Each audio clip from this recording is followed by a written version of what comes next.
I'm Trey Black. Today we're gonna react to Scarlet Witch Hex Death Battle.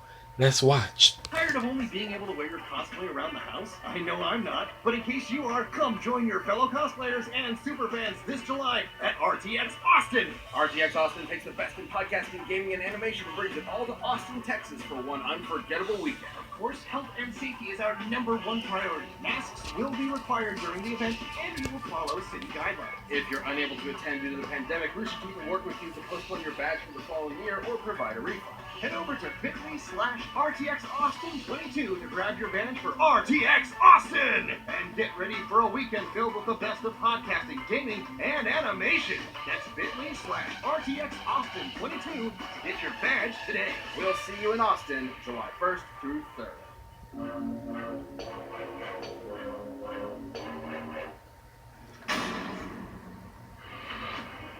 Though we may drift day by day in a world seemingly concrete and eternal, the fabric of reality is in fact more delicate than we might dare to wonder.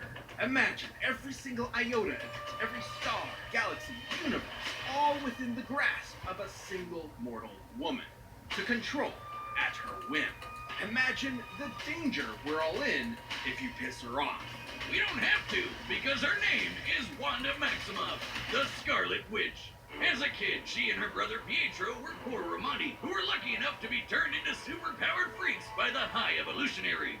Unable to control her apparently new magical abilities, it wasn't long before Wanda lost control and was branded a witch. Until who would show up but the mutant master of magnetism himself, Magneto. Definitely giving off some big dad energy there. So, to return Magneto's kindness, she and Pietro joined his Brotherhood of Evil Mutants. Great name there, Magneto. Solid branded. And it wasn't long before she traded her supervillain creds for a membership with the Avengers, which might have been a bit too much for poor Wanda because she definitely drew the superpower short stick. By waving her hands, Wanda could create small random events known as hexes, subtly altering the probability of any event happening. That's a cool way of saying she could do like one magic-y thing per fight and then be totally useless. An energy blast here, some telekinesis there, a force field if she's feeling frisky. Not exactly the same oomph as, say, the God of Thunder or the Jolly Green Worldbreaker. But something strange was happening. Over time, her hexes increased in breadth and power, as if there was more to Wanda's powers than met the eye. She learned to slow and stop time, drain and absorb energy, duplicate herself and others, teleport to different dimensions, and even strip others of their powers entirely. It was almost as if there was more to Wanda than just being some random science experiment. Let's ask our resident expert on the deepest trenches of character history. Jocelyn, if you will. In reality, Wanda's powers weren't entirely the result of the High Evolutionary, nor was she the mutant daughter of Magneto as he's claimed. Her powers weren't just some simple hexes, she might as well have been a god.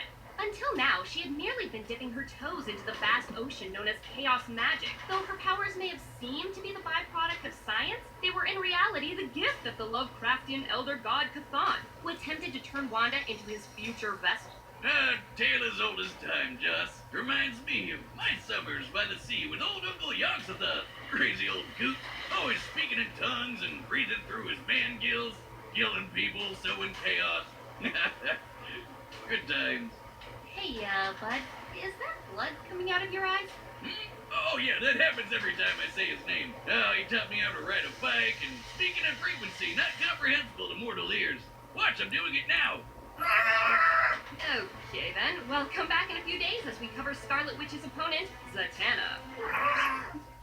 If you liked the video, give a thumbs up. I'll see you on my next reaction. This is the Trey Black. Peace.